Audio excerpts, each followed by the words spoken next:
Greetings to all of you, my friends, our parishioners of St. Joseph Parish in Mountain View. It has been some time since I've been able to speak to you by video message. And although we were together in the worship of the Holy Mass, I have missed using this medium to be in connection with all of you. We now begin our observance of the Lenten season. This is a sacred time for all of us to renew our relationship with our Lord Jesus Christ in what Pope Emeritus Benedict XVI calls true friendship with Jesus, our friend and Lord. Of course, in the coming weeks, we will seek once again for the fruits of our Catholic traditions in prayer, in fasting, and in almsgiving. And as we do this every year, Father Michael, my parochial vicar, and myself will encourage you to participate in the annual diocesan appeal so that you yourselves and we as a local church may realize the fruits of what we can accomplish together. But today, as we begin these 40 days of Lent, I would like to reflect with you on what we have been through as a community, as a parish, as a church, and as the people of God. So, my friends, 2 years ago, during the season of Lent, we came to know that the COVID-19 virus had become a pandemic.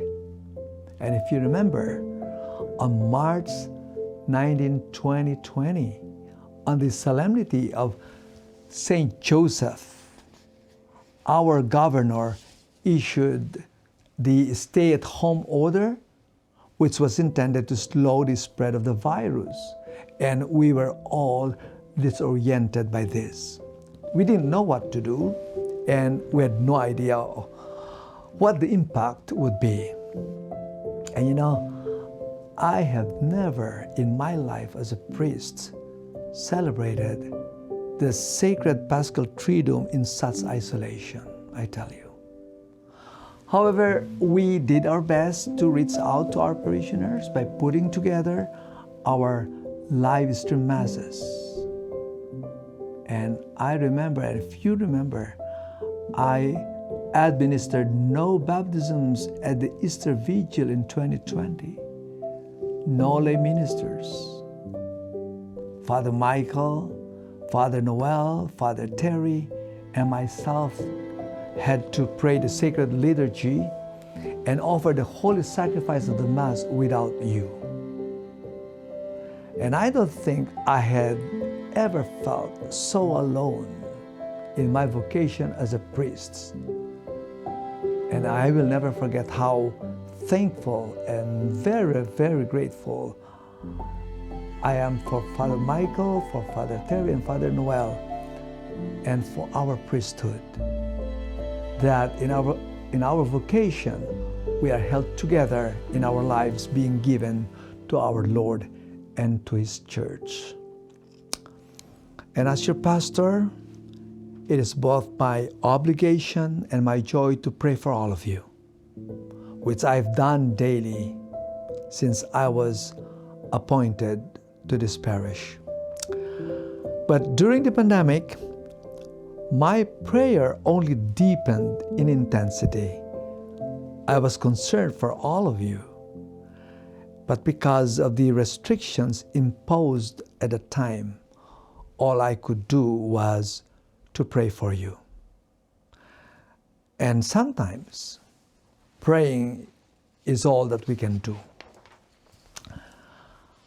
When I was first sent here in 2015, during my first 90 days here, I tried to get to know the parish, to know its history, to know its community, and its particular needs.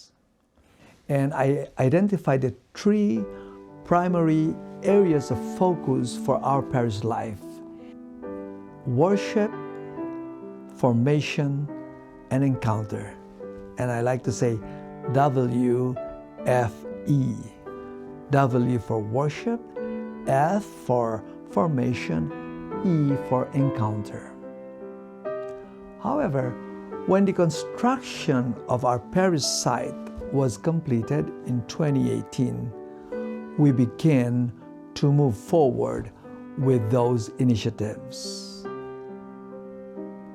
But then, the pandemic and its restrictions changed our capabilities, and many of these efforts were derailed and put on hold. But now, as the virus enters into the endemic phase, this Lent is an opportunity for us to put our attention on the unexpected fruit of what we have experienced. I have come to know you in ways that I had not before. We have administered the sacraments in smaller and more intimate settings.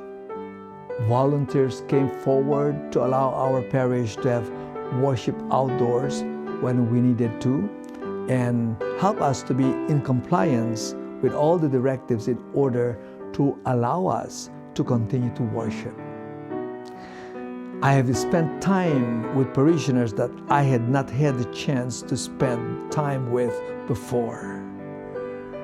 And I came to know how truly diverse is our parish community, not only in language or cultural background, but where each of us is in our life of faith. Some began attending Mass daily to offer prayer, and some had tended to their vulnerable loved ones at home. Some faced fear, and the young experienced it in their way.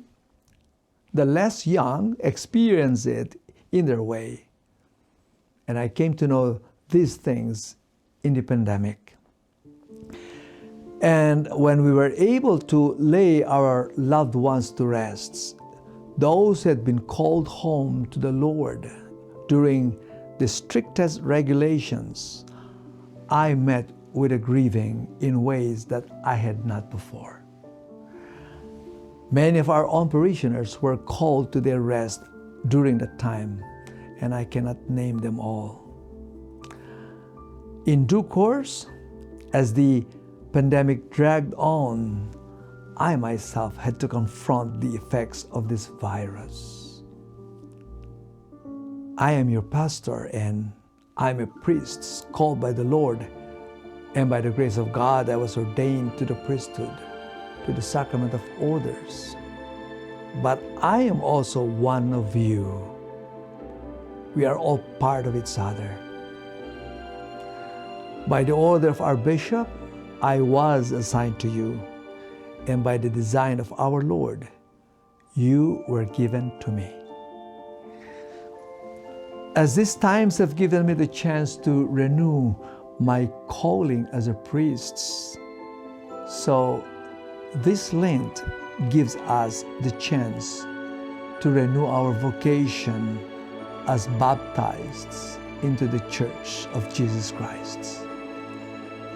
This year might be for us a Lent like no other. In 2020, if you remember, we felt lost like at no time before. Now in 2022, we may acknowledge once again who is our shepherd, our Lord, who is the way, the truth, and the life. And I am once again encouraging and engaging this parish in activities of our parish life, and you will be hearing more about them in the weeks to come. Now, in addition, we are called by the Holy Father, Pope Francis, to participate in the Universal Synod, which you'll also be hearing more about. However, I come back to our most important areas of parish life here at St. Joseph that I've mentioned: worship, formation, and encounter. Now, our Bishop, the Most Reverend Oscar Cantu, has rescinded the dispensation of the Sunday and holidays of obligation effective March 6, 2022, the first Sunday of Lent. And we will continue to reach out in prayer and worship to those who are prevented from coming to Mass due to health concerns, as well as those who must be with them to care for them. But for the rest of us, let us come together once more before the altar of sacrifice, where the Lord nourishes us with His Word and with His body and blood. I pray God's blessings upon each of you.